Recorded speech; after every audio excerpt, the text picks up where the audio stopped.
Hello student, आज की class में हम लोग कस्टम ग्लोबल एरर हैंडलिंग पे काम करेंगे। मींस कि लास्ट क्लास में जो हमको एरर मिली थी, ठीक है, इसे कैसे हम लोग हैंडल करेंगे आज की क्लास में वो सीखने वाले। सो सिंपली आपको वीएस कोड में चलना है एंड वीएस कोड में जाने के बाद आपको आना है app.js फाइल के अंदर। अब आपको इतना तो पता लग ही गया है कि जो हमारी एरर आती है वो हमेशा राउट्स के बाद आती है। मतलब जब हमारा राउट एग्जीक्यूट हो जाता है उसके बाद आपको एरर देखने को मिलती है।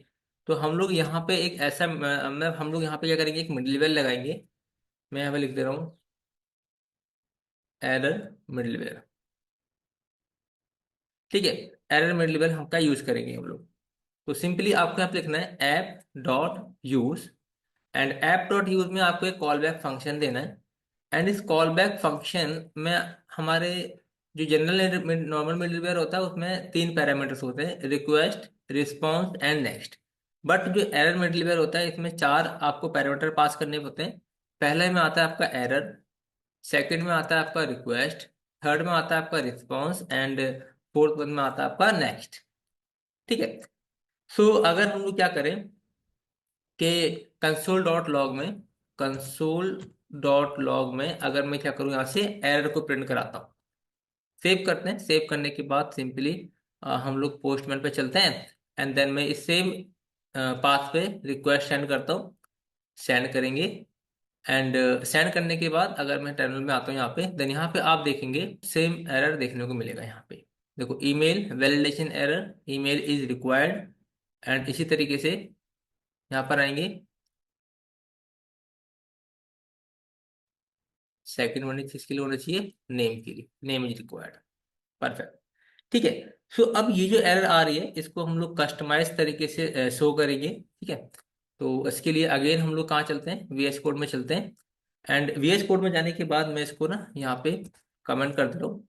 देन यहाँ पे हम लोग तीन तरीके से मतलब इसको रिप्रेजेंट करेंगे। पहली चीज तो ये है कि इसका स्टेटस कोड क्या है, स्टेटस कोड। एंड इसके बाद हमारा मैसेज क्या रहने वाला है, एरर मैसेज क्या रहने वाला है। एंड थर्ड जो है स्टैक क्या है। सो अगर हम लोग स्टेटस की बात करें तो आपको सिंपली यहाँ पे बनाना है एक variable const status, STATY status code. And status code को हम सिंपली दिखाएंगे यहाँ पे error dot status code. Status code अगर आता है देन क्या करना है आपको, error error dot status code दिखाना है आपको, स्टेटस कोड। ठीक है। और अगर एरर नहीं है देन अदरवाइज हम दिखा देंगे यहाँ पे 500। ठीक है, अब 500। सेकेंड थिंग, अगर हमें मैसेज दिखाना है देन सिंपली आपको लिखना है कॉन्स्ट मैसेज। ठीक है, मैसेज में क्या दिखाएंगे हम लोग, एरर डॉट मैसेज, MESS। अगर हम लोग स्टैक की बात करें तो सिंपली आपको बनाना है एक variable const stack. And stack में आपको लिखना है error dot stack, STACK stack. ठीक है। तो हम लोगों ने तीनों चीजें गेट कर ली। एंड गेट करने के बाद हम लोग क्या करेंगे, यहाँ पे रिस्पॉन्स में सेंड कर देंगे। तो रिस्पॉन्स में जो हमारा स्टेटस होगा, स्टेटस। सो स्टेटस में आपको क्या पास करना होता है, स्टेटस में स्टेटस कोड देना होता है। ठीक है। स्टेटस कोड के बाद हम क्या करेंगे, जेसन में रिस्पॉन्स सेंड करेंगे। एंड जेसन में हम एक ऑब्जेक्ट पास करेंगे और ऑब्जेक्ट में क्या पास करेंगे, पहले चीज स्टेटस क्या है, STATUS status message, message. Spelling गलत कर दी क्या स्टेटस की मैंने, स्टेटस कोड, अच्छा सॉरी। मैंने ना स्टेटस गया ना, स्टेटस कोड लिख दिया यहाँ पे ना, मुझे इसको लिख दे रहा हूँ स्टेटस कोड। एंड स्टेटस हम लोग यहाँ प्रिंट करा लेंगे, const status error dot status. And status जो आएगा, अगर इसमें स्टेटस है देन हम क्या करेंगे, एरर डॉट स्टेटस को प्रिंट करा देंगे। अरे भाई क्या कर रहा है, STATUS status.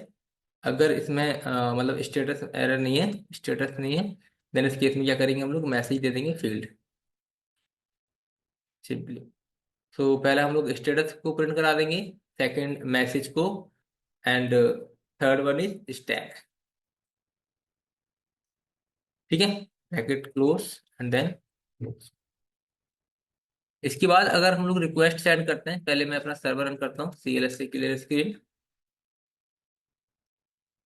CLS run server करते हैं। देन हम लोग आगे चलते हैं पोस्टमैन पे, एंड देन यहाँ पे मैं रिक्वेस्ट सेंड कर रहा हूँ। सो जब रिक्वेस्ट सेंड करोगे तो यहाँ पे अब आप देखोगे कि स्टेटस क्या है इसका, देखो फेल्ड, ठीक है। Message admin, validation failed, name path is required, email is required, and stack में हमको मिल रहा है वैलिडेशन एरर, एंड यहाँ पे देखो स्टेटस कोड क्या आ रहा है हमारा, 500, ठीक है। सो इस तरीके से हम लोग क्या कर पाएंगे, अपने एरर को इजिली हैंडल कर पाएंगे। क्लियर। बाकी नेक्स्ट क्लास में क्या करेंगे, हम लोग ग्लोबल एरर हैंडलिंग पे काम करेंगे, ठीक है। तो ग्लोबल एरर हैंडलिंग कैसे काम करते हैं ये हम लोग नेक्स्ट क्लास में देखेंगे। फिलहाल में आपको ये पता लग गया कि एरर मिडलवेयर किस तरीके से यूज करते हैं अपने नोड जेएस एप्लीकेशन के अंदर। तो उम्मीद करता हूँ कि ये कोड आपको समझ में आया होगा, ठीक है। तो आज की क्लास में इतना ही, बाकी मिलते हैं नेक्स्ट में, तब तक के लिए बाय बाय।